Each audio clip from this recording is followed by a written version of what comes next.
All right, everybody. Hello. Good evening or good afternoon. It's 12:04 p.m. Actually, it's 1:04 p.m. Central Standard Time. This is American Contractor. You know me as Rich Morris, and I'm going to give you an update on this Iran-backed militias that they're vowing revenge against the United States, U.S. military in Iraq. So everybody knows I did a video yesterday at YouTube Live talking about the airstrikes. It happened at 1 a.m. in the morning, and they didn't release the video or any kind of media outlet until later in the evening, Sunday evening. So it just goes to show you the power of the media that can withhold information from the American people. And it's not good, in my opinion. When they can do that, they can manipulate any kind of information that you get. But we all know that's par for the course in these days that we're dealing with. But right here, Iraq-backed militias. This is the headline from ZeroHedge.com. Iran-backed militias vow swift revenge against U.S. after Syria Iraq airstrikes.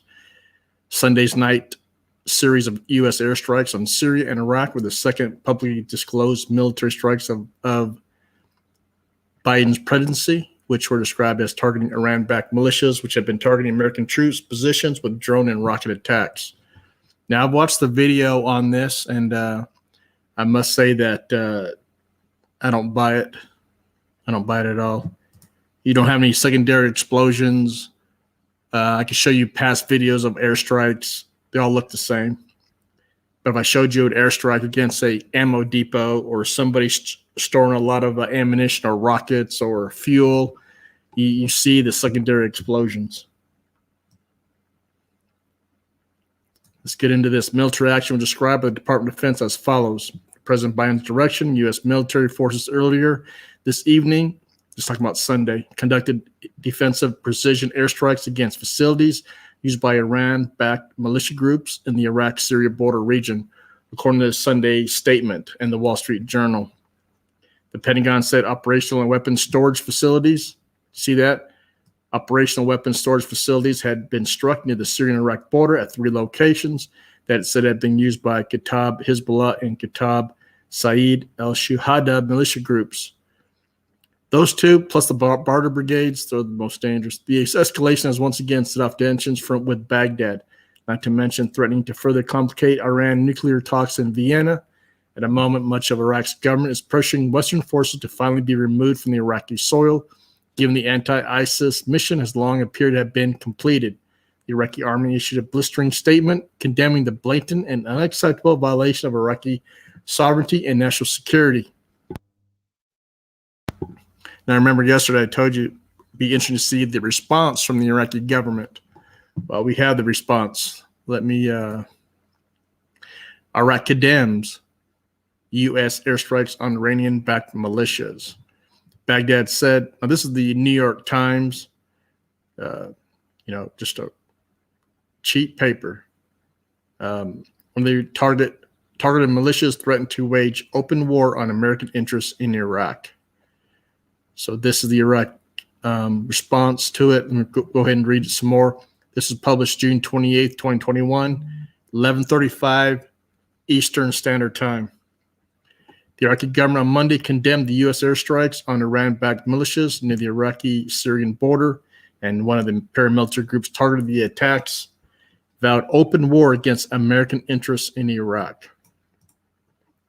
President Biden authorized the strikes against what the Pentagon said were facilities being used in attacks to launch against U.S. forces in Iraq. The Pentagon said that 2 of the targets were just across the border into Syria, and the 3rd was inside Iraq.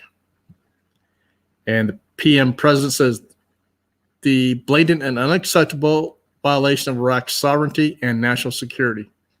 The statement issued by Major General Rasul, military spokesman for the Prime Minister of Iraq, called for avoiding escalation and said the Iraq did not want to be turned into an arena for settling accounts, a reference to the conflict between the United States and Iranian proxies in Iraq.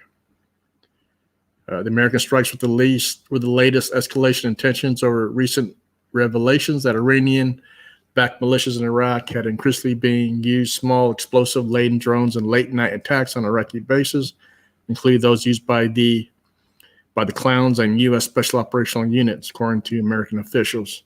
The strikes are expected to increase pressure on Mr. El-Kadhimi to order the remaining U.S. forces out of Iraq. Those forces are largely deployed to Iraq to help fight the remnants of the Islamic. While Iraqi military leaders have said they may welcome continued help from the U.S.-led coalition, Mr. Kadhimi is being pushed hard by Iranian-backed political parties to expel them.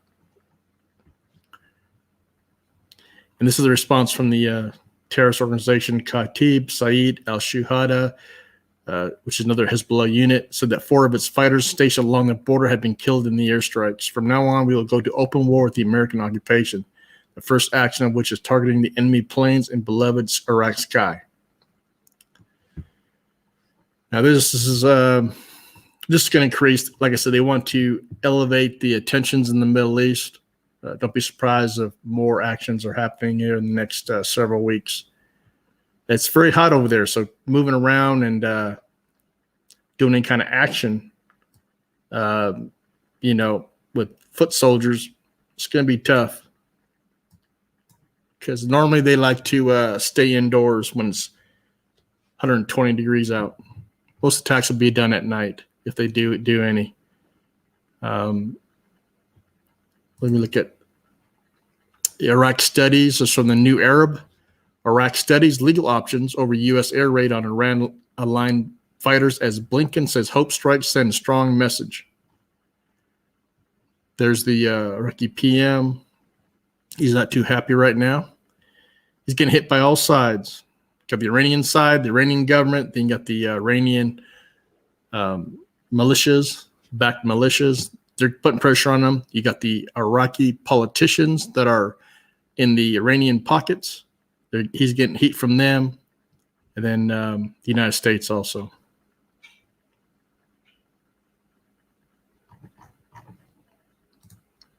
And here is the video.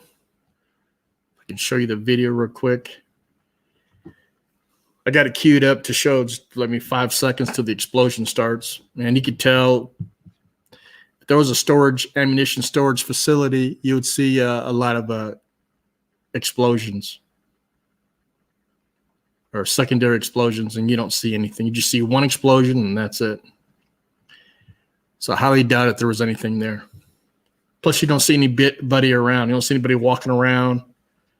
Normally at night, especially when it's really hot, people start walking around at night. 11 o'clock at night, 1 in the morning, they're walking around because it's not so hot.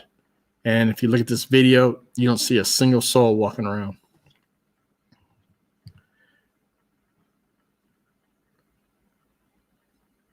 Hope this video starts. Let me refresh it again. I was having trouble playing this video earlier. This is from my RU videos on Twitter.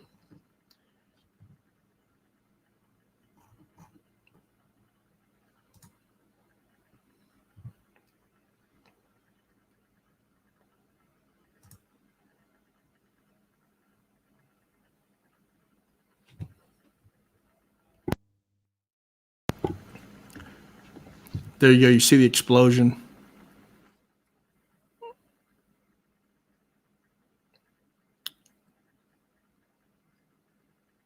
There's another explosion because that's another missile hit.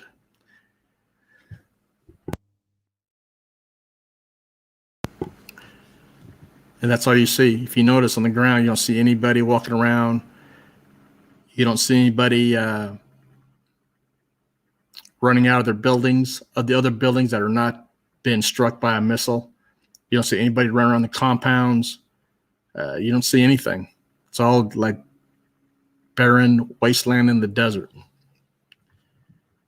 So, in my opinion, this is not what they're saying. You notice these buildings on the right side as you're looking at the screen. On the right side, you don't see a single person walking around.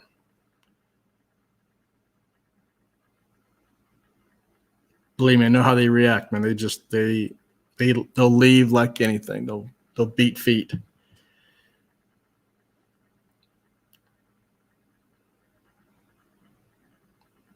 All right. So if you have any questions about what I just said, leave them in the comments. Hope my audio was doing good. I haven't seen no comments yet, but I appreciate you coming on here and listening to what I had to say and giving me an update on the airstrikes in Iraq. Let's look at oil prices real quick. I told you that oil prices is the main driver. They want to hit $100 a barrel, and right now it's still stable, about 72 for the WTI crude. And Brent crude is 74, almost $74.50 per barrel. And the Mickeys, which I call the Mickeys, which is the military industrial complex, they want the oil price to be $100 or more. That's the target price. So expect something else to happen in the Middle East, because obviously this did not do the trick. It's pretty much stabilized the prices of oil, or the oil price, and they want that high as possible, because that's how they make their money. So if anybody had any questions before I end this, and maybe I'll be on later, give another update or talk about something else that's going on in Iraq and the Middle East.